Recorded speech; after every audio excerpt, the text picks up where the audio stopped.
Cheers, big ears, and welcome to the Beach Travel Wine Podcast. We are your hosts, Leanne. And I'm Lyle. And we are not your usual travel influencers. No, we've decided we want to be travellers that travel under the influence. Okay, good joke? Reasonable. Well, there's plenty more where that come from. So join us as we travel the world, one wine at a time. In this week's episode, episode 27... How many? I know, right? 27, wow. 27. We are taking you to Almeria. Buenos dias, Lineta. Lineta, hola. Almeria. It's one of those places that not many people have heard of in Spain, but it's one that we think everyone should go to, don't we? Yeah, very, very underrated. Yeah. So much to see. But can you just tell us a little bit about where it is and the history of it, and then people will start to see what we actually mean by how much there is to see there. Okay, the city part it has a population of about 197,000. It's a city on the southeast coast of Spain. Mm-hmm. On the Costa del Sol. Maybe on the border. Maybe on the border. Yeah, I don't think Andalusia, it is. Though. Yeah, it's definitely in Andalusia. Right.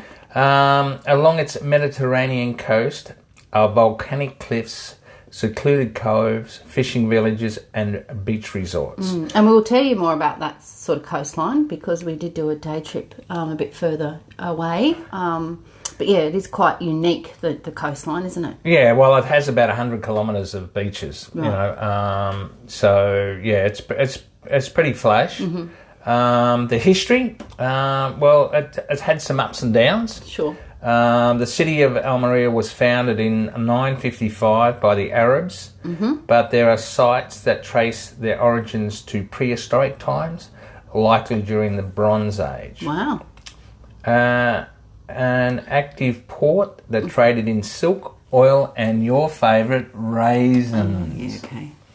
Come on, tell good for nothing, raisins. Really. Okay, fair enough. They ruin everything.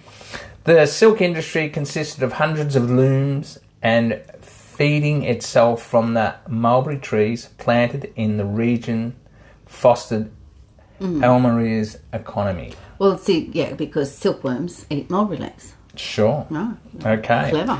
Almeria reached a degree of historic relevance throughout the 11th and 12th century, becoming the third largest city of Al-Andalus. Okay. Okay. Yeah. In fact, there is a Almeria saying that when Almeria was Almeria, Granada was just a farm. When Almeria was Almeria. During the 18th century... I bet the Grenadians don't like that. Well, yeah, you wouldn't think so. During the 18th century, huge iron mines were discovered and French and British companies set up businesses in the area. Is that what that big bridge is for? Sure. Going to town. Yeah. It's one of the big things that sticks out, the bridge that sort of heads out over the water. Yeah, so what they did is they actually built this bridge from the railway line to the port. Yes. So that it was direct. So it was actually pretty smart, very efficient, Yep. and obviously pretty effective. Then in the 20th century, Almeria witnessed spectacular economic growth through tourism and the intense agriculture, with crops being grown year-round in massive plastic-covered greenhouses. And you'd have to say massive is an understatement. Yeah, when we went in there on the bus, we couldn't believe it. It was just... kilometre after kilometre after kilometre after kilometre. Yeah, just went on and on. Now, it is a bit controversial. Sure. Because... illegal immigrants sort of come over the border to work there too. Yeah, from North Africa. Yes. And they're paid. Sure. But they have to get their own accommodation and that sort of thing. So they really live quite rough. But... You know, it's the old story. If they weren't getting work there, they wouldn't be getting work anywhere. Well, and also the food has to be grown somewhere, right? Because, sure. 45 million people in Spain and they eat a lot of food. Yeah. And I think a lot of the food is exported to the northern European countries as well. I was going to say, it's not just Spain. That doesn't have the same warm it's climate. A little bit like the food bowl of Spain. But I'd never seen anything as vast as that those fields and kilometres of white plastic shade houses. Yeah, like it was incredible. Yeah. And when you do hear the story, you're a bit, how's your father about it? You know, But they don't try and hide it. It's right there on the highway. No, it's not no, like... they don't. I think that the owners of the properties are supposed to give them accommodation, Sure. but we don't know anyway. that what goes on for sure. We just know there's a lot of fruit and vegetables get grown there. Sure. Yeah. Anyway, any more information on the history or that you want to tell us about, or the location? What we got? Look, when I say ups and downs, Almeria was the last city in Andalusia to be held by the Republicans during Spain's civil war. Right. Almeria was subjected to repeated bombings. So therefore, the engineers actually built a 4.5 kilometre network of subterranean tunnels in which civilians could take refuge. There's a lot of that went on, wasn't there? Yeah, all the research. And one of the more interesting things is the German Air Force were the ones that were one of the peoples that actually bombed because they were, although not in the Civil War, they did support Franco. Okay. And so the Civil War tunnels is worth a visit. It's the Refugios de la Guerra Civil. Civil. Civil War land. And it's about $20 for about an hour's tour of that particular facility. Okay. But yeah, that's. Why don't you tell us about where we stayed? I will. Well. And how we got there. Well, we got there on a bus from Sure. Alicante, and we were quite. Even though we had an amazing week, and you can listen to that podcast all about Alicante where we went to. The thing we didn't like about Alicante was our accommodation. So when we got to where are we going? Almeria, that's another A word. When we got to Almeria, we were really pleased to find our accommodation, which was really great. But do you remember when we got off the bus, we had to walk through the streets to get to there, and there was no one on the streets. No one. There was. We thought it was a ghost town.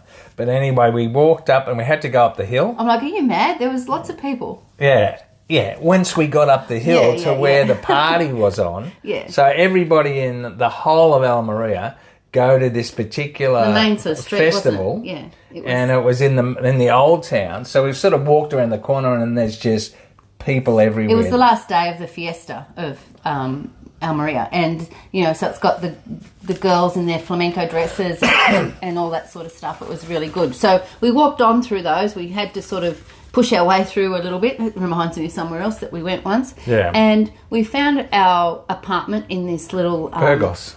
Yes, yeah, I know. It was in this little alleyway. And, when we got there, it was roomy. It had didn't have an outdoor deck, but it had a seating area. And, it was just really nice. And it was right in the old town, which we loved. And right next door was one of our favourite places called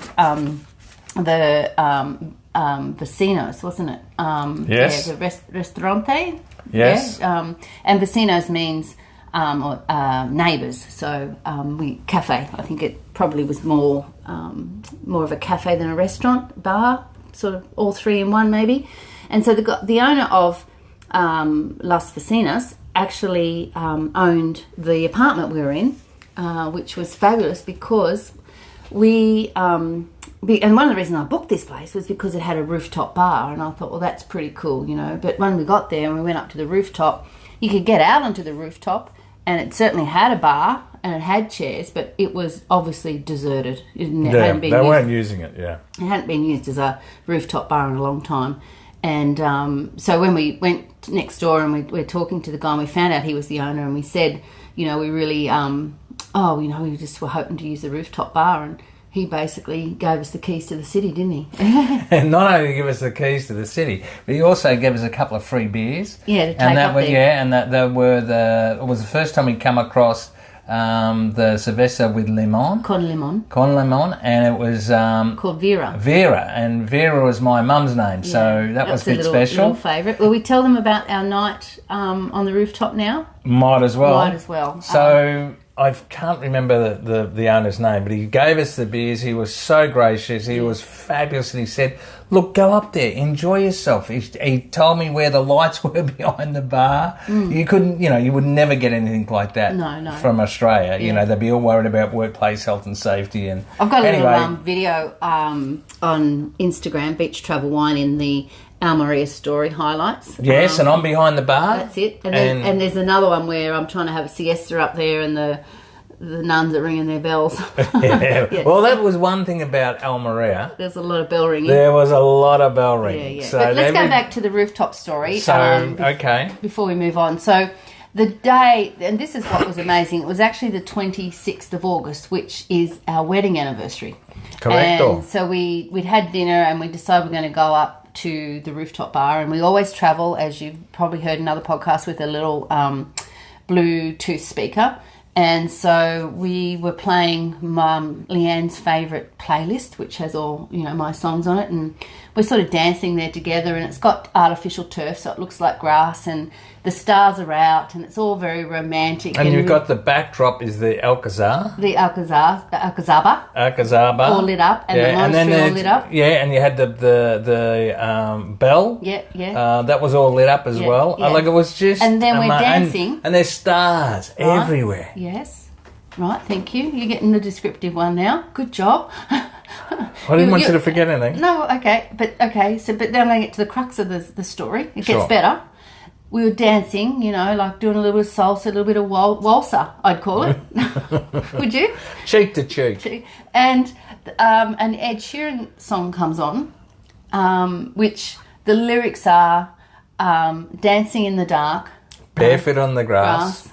Listening to my favourite song, and there we were, barefoot on the grass, arm in arm, under the stars, listening to one of our favourite songs, and it was our anniversary, and that's just one of those magical moments in life that I will never forget. You? Absolutely, and we'd had quite a bit to drink, so it was You always got to add that, don't you? Yeah, well, you've got to tell the truth. As Lyle mentioned earlier, there's a lot of coastline in this area, and we often, or most mornings, walked to the beach from our apartment in the old town. Now, there is quite a long beach area, but we used to walk down to the main beach area. And the thing that's really nice about the walk to the beach is it's, once again, on one of those lovely, wide, paved promenades. And so you just walk down through the old town, straight onto the promenade. But first you have to go through a lovely lush park, and it's full of fountains and water features, and it's got dolphins and all sorts of things, and a big fountain in the middle, and all know I love a nice garden, especially with a water feature and a fountain. So, it was really beautiful walk.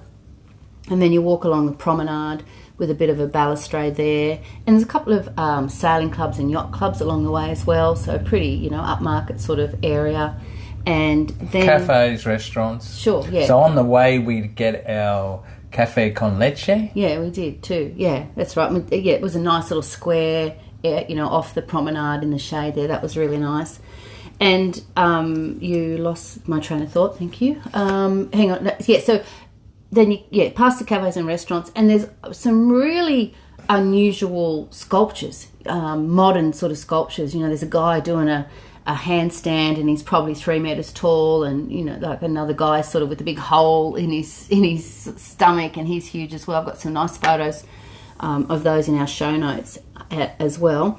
And then you get to the beach area, which is like one of those Mediterranean beach areas, a bit pebbly. Not this one wasn't too bad. Yeah, the sand was, it wasn't coarse. Yeah, it was a little bit coarse, but the beach itself was extremely wide. And I've got some video of you doing a little swim in the Mediterranean. So it must have been at least 37 degrees in the water for you to not even do your little, you know. I'm going to tell you, it was pretty warm. Your little dance that you do normally. There was no dancing. You did it I reckon it was about maybe 28. I reckon. And one of the funny things about this beach area is, and you know, we didn't realise it on the first day, but then someone told us is, you know, there's a lot of streets sort of run down onto the beach, don't they? Where apartments and people live.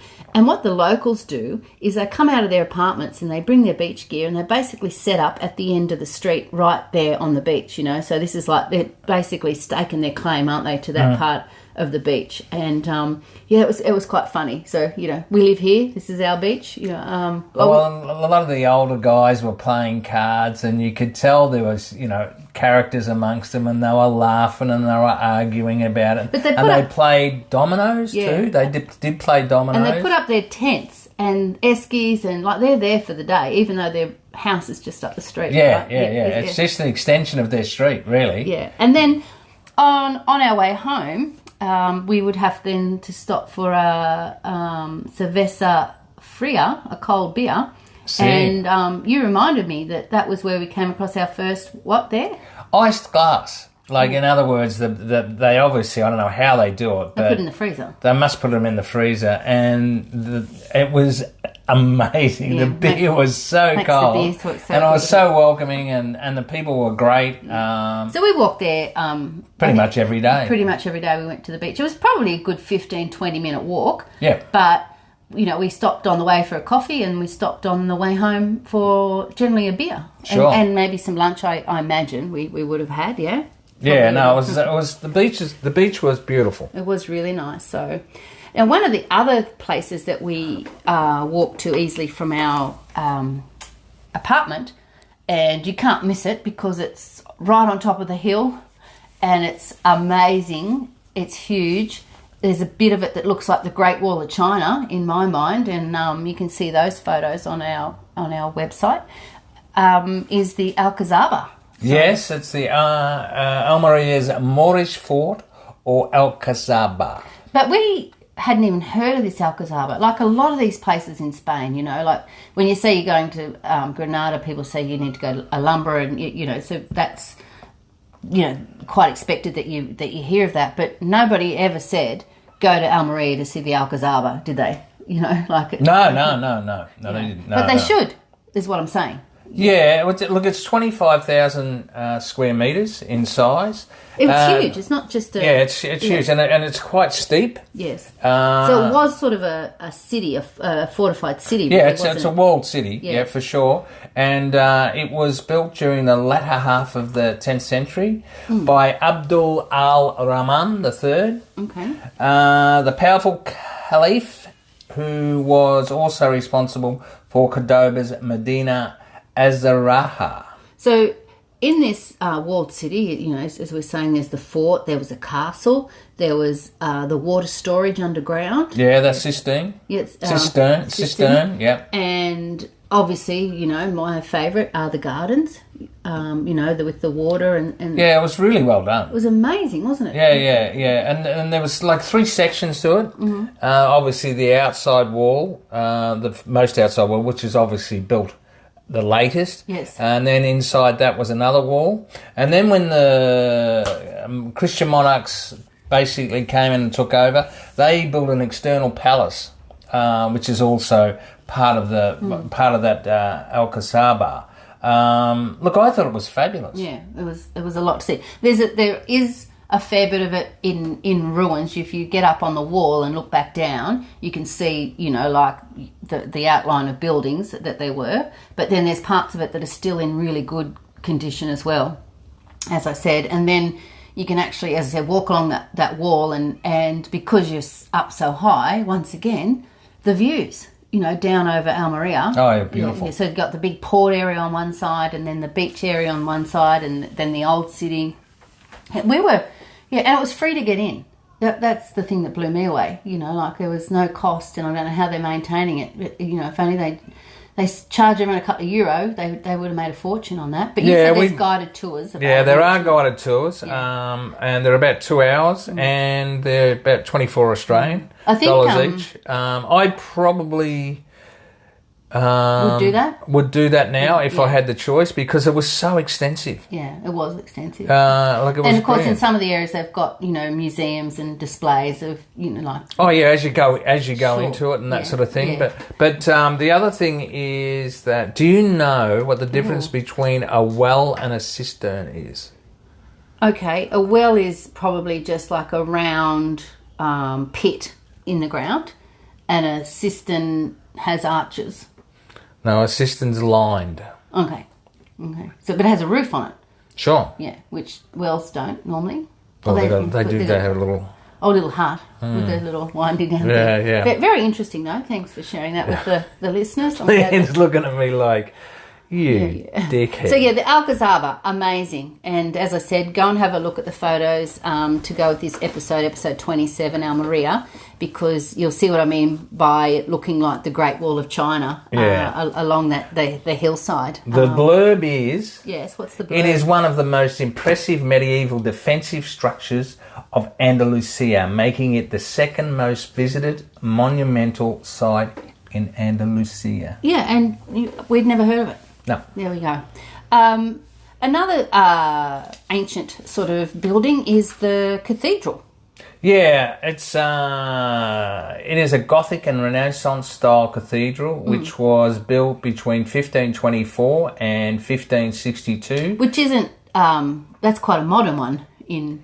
Well, it was built very quickly, and like compared to whether it be the cathedrals in Seville or Cordoba or Toledo, that's been built in the blink of an eye. Yes. But that's probably because it served as a place of worship and a defence against the marauding Berber pirates. Marauding. That's your word for the day. Marauding. I use that all the time. Yeah, you do. Yeah, I'm going to go and... Leanne marauds all over the place. I think that's Lords all over the place. Yeah. So, but I think that's really why it probably was built a lot quicker than the others. But if you're into the beautiful churches, Catholic churches, this one's certainly up there. It's got all the Gothic dome ceiling, the ribs, the ribbing, and all that sort of thing. So the altar and the choir, beautiful. Yeah, all that sort of stuff. But there is another church, isn't there? That it's about and there's a procession that happens every year. There right? sure is. It's the Iglesia de la Virgen del Mar. Ah. So as often happens to us, just one day we're walking past the cathedral, the Virgin del Mar, and there are people everywhere behind barricades, and there's bells ringing and there's people in costumes, and I'm like, okay, this is going to be interesting. And what it was every year, when do they do it? It's like the first Saturday after the last of the something or other. Yeah, it's the last Saturday in August, basically. In the blurb it says the Saturday before the last Sunday in August, which would to me mean the last Saturday in August. But anyway, look, it was great. It was great. Look, when we went to the information centre, the lady behind the counter there mentioned the procession. Okay. Right. And that was one of the reasons why we went. And now the most stirring moment of the procession is when the statue is taken from the lighthouse to the dock by boat. La Virgen del Mar traditionally takes place on Saturday before the last Sunday in August. So there's actually a statue of the Virgin Mary, and what who is the patron saint of the sea or of Almeria. Okay. And it's a big deal to the people. Well, it was a big deal because you had all of a sudden you had these people marching really slowly, soldiers, and then you had a whole group of sort of priests-looking, like they were priests. Okay, looking like priests because they were. I was about to say. Walking along, and then... Well, sort of like a procession, wasn't it? And then there were more soldiers that, they were the ones doing the really slow march, and then all of a sudden there's these guys marching, so fast it looks like... They were the band. That was the army band. It looked like I put them on fast forward, doesn't it? Yeah, it was like the Energy Bunny, and that ad. And then the procession goes on for quite a while, and I've got a fair bit of that in our story highlights on Almeria on Instagram. If you go, and that was on the Sunday, so we missed the. No, it was held on the last Saturday before the Sunday. Wasn't it? No. That's when they take the statue from the lighthouse to the dock. Right. Okay. So that's the we saw the procession. That's the most stirring moment. The stirring moment. Okay, which we missed, unfortunately. Is that to avoid the marauding So pirates? the Sunday is the end of the festival, which is what we saw. Right. Yeah. And I got to say, the bells made it. Yeah, they were so bloody loud. And then you've got the band, then they're going, 100 miles an hour. 100 miles an hour, and then you've got the local army, and they've got they're almost like the Nazi sort of. It's a bit. No, the high leg. But then they had ladies dressed with their traditional costume as well. Like, there was so much to see. Oh, the whole town were there. Yeah, you couldn't move. Yeah, it was great, wasn't it? Yeah, it was really good. Yeah, I really. Well, it was really the first time we'd actually seen anything like that. Yeah, the procession in our trips. Yeah. So it was great. I loved it. Yeah, we just stood and watched it for sure. And after we finished that, we decided it was time for food and something to drink. And let me tell you, here we go again, and you're repeating yourself. Almeria, it would have to be up there in the top 3 places for food in all of Spain that we've been to. Absolutely. Yes? Right? Yeah. Just, we went to a Michelin star place. We went to lots of little tapas bars. There's a couple of that were my favourites. That one that we came across after the procession, where we went in and we bought a €15 bottle of wine, or €12, it was close to that, which is quite expensive, you think. But with that, we got 4 tapas, huge tapas to order, you know, and they weren't just like little pieces of bread. That was the La Consentido restaurant, and the food there. We weren't sure. We didn't know. No. Like when we walked in, we ordered a bottle of wine, and the wine was really, really good. Yeah. And our waiter said, "Now, what would you like?" And they were like famous actress names. Remember? Yeah. That's right. And anyway, we said, "Well, how does it work?" And he said, "Well, because you've got a bottle of wine, that's classed as 4 drinks, which means you get 4 free tapas." Now in Almeria, the tapas is free. Yeah. So and good. Yeah. So you get a menu, which is unusual, and you get to order off the menu your tapas, and then it's cooked to order. It was absolutely beautiful. And once again, repeating myself, but in our story highlights, I actually show you the bottle of wine, I show you the docket, and I show you the 4 different tapas that we get.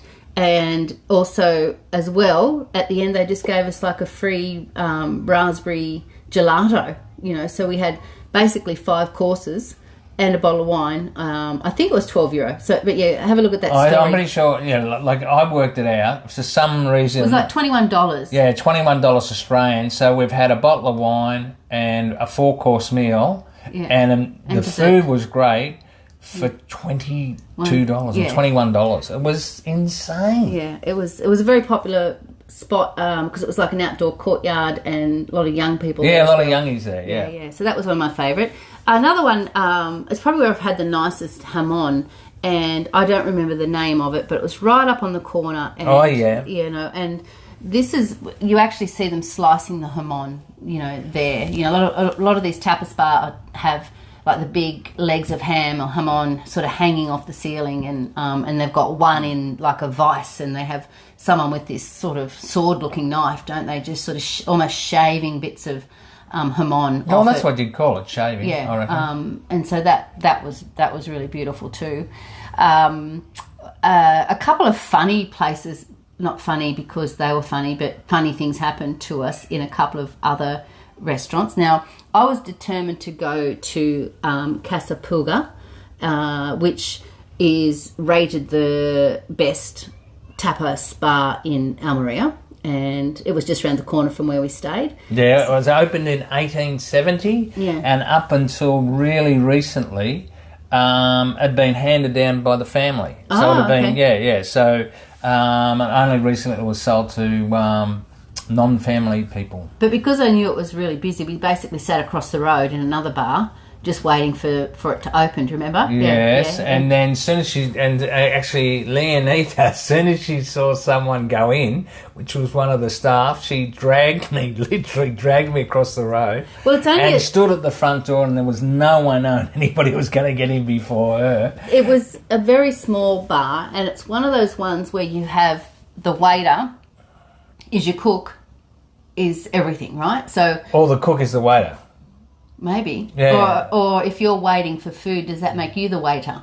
Fair enough. Fair enough. Chicken and the egg. But so the bar, you're sitting at the bar or standing at the bar. There's, it's not a sit-down restaurant-y sort of place. Well, there is out the back. Okay, but where we were. Yeah, where we were, yeah. And the guy's there, and you order, and he actually writes the order and the amount on the bar. Yeah, in pencil, yeah. Yeah. And then he turns around, because he doesn't have much room, and he cooks it right there. So he's, right where you are, and then he puts it on the bar. So, you can basically touch the food with one hand and pass you the food, with the other. And so... And he serves the drinks and all that. Yeah, all that stuff. And we got talking to some people from Cadiz. Correct. And... Yeah, so I loved that. That we had mushrooms and prawns, and it was really good. And the guy wasn't very happy, was he? The waiter or the cook, or And I was determined to make him smile, and eventually I did. And because he was a good-looking guy. Yeah, he was a nice guy, and so I did make him smile, and you could see why he wasn't keen on smiling, because he had braces on his teeth. Yeah, he had braces on his teeth. But Liam was determined to crack a joke to get him to smile, and right at the last bit. He turned around and he gave us this big smile, and you just knew, okay, now we understand why you're having a smile. But the people from Cadiz, yes, I remember them specifically because you were talking to them in Spanish, and I remember their thing was, you think they're friendly. If you think the people in Almeria are friendly, why do you come to Cadiz? Okay, well, luckily we're going to do a podcast all about Cadiz. It wasn't long after we left Almeria that we were due to go to Cadiz anyway. But they were lovely people. They were. And just to finish off, our food tour around Almeria is there's an old plaza area. Yes, it's called La Plaza Vieja de Almeria. So the old plaza of Almeria, which is where the tourist information centre is. Yeah, and it's a beautiful plaza. Yeah, it is. Really nice. We were at this restaurant, and we'd had dinner, and or we're going to have dinner. I think No, we'd had dinner. Well, I probably would have ordered what I was going to order before dinner, but we'd maybe had tapas somewhere else. Anyway, we'd had a couple of drinks, and we were in a good mood, and and we arrived at the restaurant, and the waiter speaks Spanish, and I answer in Spanish, and my limited Spanish as it was, and I sort of tell him we're from Australia, and anyway he asks us in Spanish, did we want water? Because like in Australia they bring you tap water generally, unless you ask for sparkling, and he asked, did we want water? And I thought he said, do you want water con gas or sin gas, so with gas or without gas?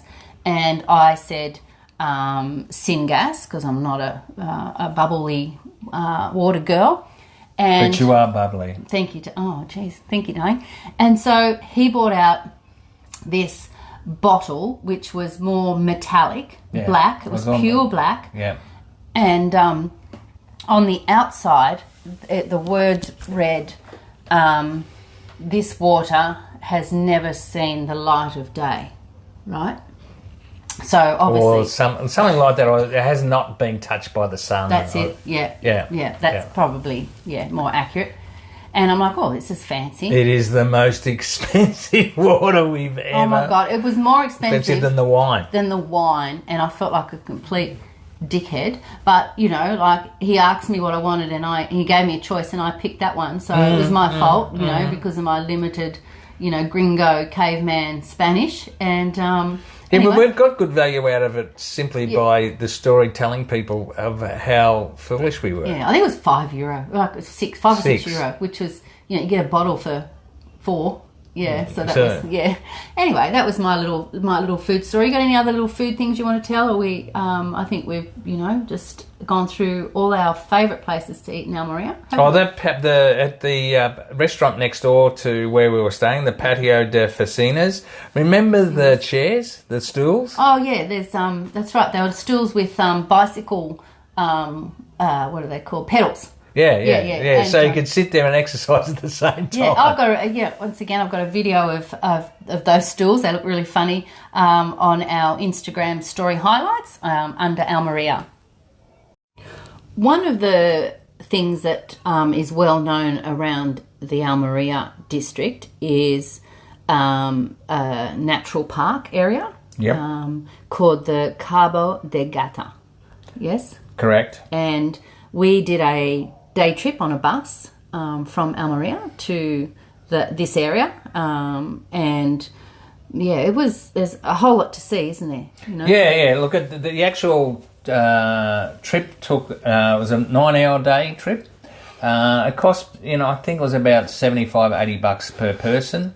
Look, in 1997 it was designated as a UNESCO Biosphere Reserve. Cabo de Gata. Cabo de Gata. What did I say? Gabo. Okay. Cabo de Gata. Yes. Is characterised by volcanic rock formations as well as lava flows, volcanic domes, and volcanic calderas. Now, the calderas is the craters. Yes. Look, it's just, it's very, very... It's a very rugged coastline. Oh, yeah. Very rugged. And I've got some beautiful photos of that, where we're sort of standing up on the edge of the cliff, I guess, for want of a better word, looking over the water sort of bashing up against the rocks and the lava sort of flow things that are there. The water's a typical Mediterranean turquoise colour. It's very arid though, isn't it? Oh yeah, absolutely. It's not a lush area. But the first thing we did on our day though was go to see the lighthouse. Yeah. Yep. Yeah, and that I've got a nice sort of little video of that, but also photos with people kayaking down around the rocks. So it's quite a popular thing to do in around. There must be sort of caves and things to go in and out on kayaks around that lighthouse area. And there's also that. Is it an old church? No, that's that's actually on the Salt Plains, which is the Las Salinas de Cabo de Gata. Cabo with a C. Cabo de Gata. You're picking me up a fair bit here. Oh, sorry. Salt Plains, which that is famous for its pink flamingos. Right, but what's the house first? What's that? What did you say that was? Oh, the church. Oh, it is a church. I said No. There's a church. The church is at the Playa de San Miguel. Okay. And that's where you see all the old abandoned fishing boats. That's right. So that's on the way to the lighthouse area, isn't it? Correct. Yeah. Sort of on the headland, and not far from that is the Cabo de Gata salt plains. Yes. Right. And the salt plains feature the pink flamingos. Yes. Now on the advertisements they do, and they say there's hundreds of them. Right. Did you see hundreds? No, I don't remember seeing any. No, there was a few there, and a few's exactly was a few. And they're the original colour is they're a dull grey flamencos. Now, Flamingos? do you know why they're pink? I do, because I know that because they eat the brine shrimp, and the food they eat has like a pink carrot, like a colour in it, like a bit like carrot. The carotid or whatever it is. Yeah, it's the carotenoids. Yes. Are found in the microscopic algae and the brine shrimp. Brine shrimp that they eat. Brine. I've said that all morning. I know, right? Sorry, folks, but I have been saying brine all morning. Land's going brine. So a bit like Cabo de Gata. Yeah. So because I hate listening to podcasts and people say Zaragoza. I'm like, it is not Zaragoza, you twat. It's Zaragoza. And so you don't want to say Garbo de Gata, it's Cabo de Gata. So, I'm just helping out. Sure, I get it. Anyway, the birds turn pink. The birds metabolize the pigment and turns its feathers pink. But did you know that it's very rare, but there's black flamingo and there's... black flamingos? Yeah. What do they eat? Seals? I didn't go that far. Tires? That could be. Could be, the Michelin tire, which was strange again, but we'll get to that. And there's green and there's blue flamingo. Yeah, you're telling me that. I'll have to see the evidence. Well, we didn't even see the pink ones. Well, no, I didn't even see the white ones, maybe because they were against I think the tour driver... The driver that we had, I think he sort of made a bit of a joke about it, and there mustn't be any shrimp. Okay. On the way. But anyway, the shrimp are actually protected from predators because most animals don't like the salt. Sure, yeah. Hence the brine. It's like brine is. But this is just a side story because, we've got nothing better to do. As a kid, I used to go and visit my auntie who bred canaries, and she would feed them water which had I think tomato sauce or some red food colouring, and they turned pink. Really? Really. So that's, So I do know that. I'm not sure that's legal. Probably not. I'm not saying which auntie or where it was and what she did with them. Well, why wouldn't it be legal? Who cares? Anyway, that's how I know that these birds change colours. So let's go on. Is there the Cabo de Gata, our day trip? So one thing we did find out, that age-old question, do you know the way to San Jose? Sure. Well, we found that, and we show you that in our Instagram story highlights for Almeria. Pueblo de San Jose. We had lunch there. We did have lunch there, and it was a lovely lunch. We got a nice big sangria. We had a lovely time, but... I think we had paella, and it was really, really good. Yeah, it was. Well, they recommended which restaurant to go to, which obviously they get a bit of a kickback. Didn't matter. And we had a wander around. We did take our swimming gear, but we didn't do that. We filled in a couple of hours before we headed back out of the park. And what did we see on our way? But unfortunately, the one thing about San Jose is that once you've had lunch, the people of San Jose are big believers in siestas. Right, well, that's why they say take your swimmers so you can go to the beach. Yeah, so, because nothing was open after lunch. I mean, nothing. No. But when it was nice. And so, as I said before, the Cabo de Gata area, the rugged coastline was beautiful. Then we headed back through the Biosphere Natural Park, whatever they called it. Sure. And that in 1997 was designated as a UNESCO Biosphere Reserve. All right. Now, right in the middle of this, park, National Biosphere thing, what is there? It's the Michelin tire testing track. There you go. Those Michelin tyres have come up in a few of our podcasts, haven't they? Yeah, so 4,500 hectares the track is, and they say that it's unique because of the climate and to test the tyres. So it's quite funny to see this natural, beauty landmark area and there's these big piles of tyres sitting around. But anyway, that's... Well, it's only in one part, but the part happens to be 4,500 hectares. Yeah, look, it was weird. It was weird, wasn't it? It was weird, yeah. but now, so it's people have heard of Cabo de Gata, so it's a great day trip, and a lot of people just go there for the day. There's some beach areas, you can drive there on your own and spend the day there. But another famous or popular day trip from Almeria is out into the desert. To the Wild West Territory. That's right. Yeah, so it's the full-day Western theme park. Well, there's, you can go there on your own as well, but they do offer tours. But this is where in the 60s, was it? 60s and 70s.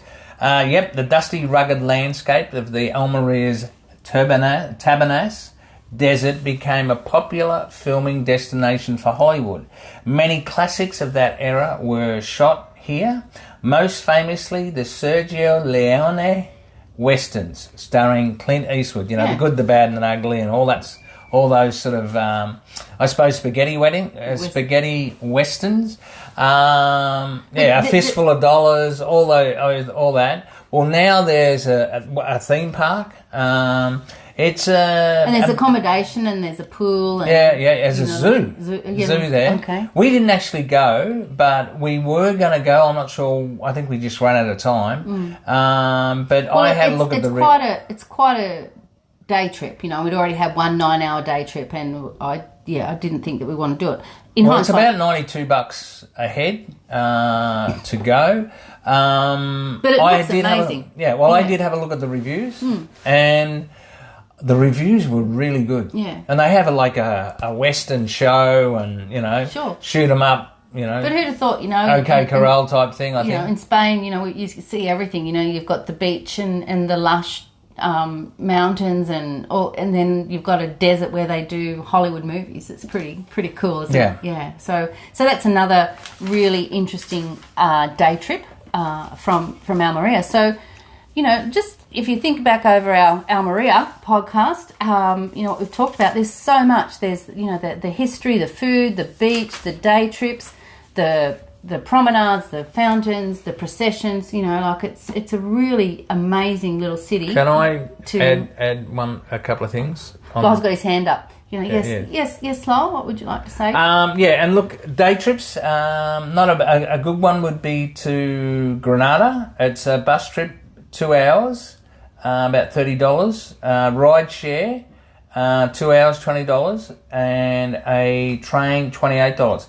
Now, Granada's beautiful. It has the Alhambra, and you've which also is the most visited tourist site in Spain. Yeah. I mean, 2 hours on a bus, and in one day. Obviously, if you could plan it, maybe to stay overnight in Granada and then do the right reverse. I think Almeria. I think Granada deserves much more than a day trip. Sure. Yeah, so does Almeria. But I was going to say, you can also do a day trip to Nerja, but Nerja, we spent 3 weeks there, and that wasn't enough. Yeah. So, but I guess some people need to do day trips. So Almeria to Granada, Granada to Almeria, you need to see both. Same goes with Nerja. Yeah. So if you have to do a day trip, they are doable. From those places, yeah. Now, I suppose one more thing, just with the ride share in Spain, we don't have it in Australia, but over there, there's an app. I'm assuming that you contact. Oh yeah, Mr. In Place, yeah. And if you go into Rome to Rio, which is what I used to get around, it gives you the choices of how you can get to places, and people can register, privately, or there is an app called Blah Blah Car that you can get onto as well. So and I'm sure that changes every month or two with what app to do, but yeah, it's certainly something that people use all the time in Spain. Yeah. So basically, if someone's driving from Granada to Almeria. They put your availability up, and you can jump in. You can jump in, and they pay you, and you pay part of the petrol, obviously. Yeah. All right. Can we? You got any more things you want to add? Or are we done adding stuff? Because we're nearly out. Have you got somewhere to be? I do. I just want to finish up with our favourite place to have a wine in Almeria, and I'm going to go first, so you don't get it. My favourite place is on the rooftop bar, dancing in the dark, barefoot on the grass, listening to Under the Stars, listening to our favourite song on our wedding anniversary. That was magical, and it's probably one of my favourite places to have a wine in all of Spain, just for all those memories. What about you? I got to say that's actually my favourite memory of all time, having a wine. Okay. But if you can't pick However, that one, because you've taken it, yes, you'll have to come up with something quick. I'd probably say having a glass of wine. Yes. I'm just trying to think. Yeah. Probably in San Jose having lunch. Okay. Well, we'll call it sangria then. Or did we probably have wine as well? Yeah. Good job. Yeah, that's a nice spot. Do you know the way to San Jose? Da, da, da, da. And on that note, we will say Hasta luego. Adios, amigos.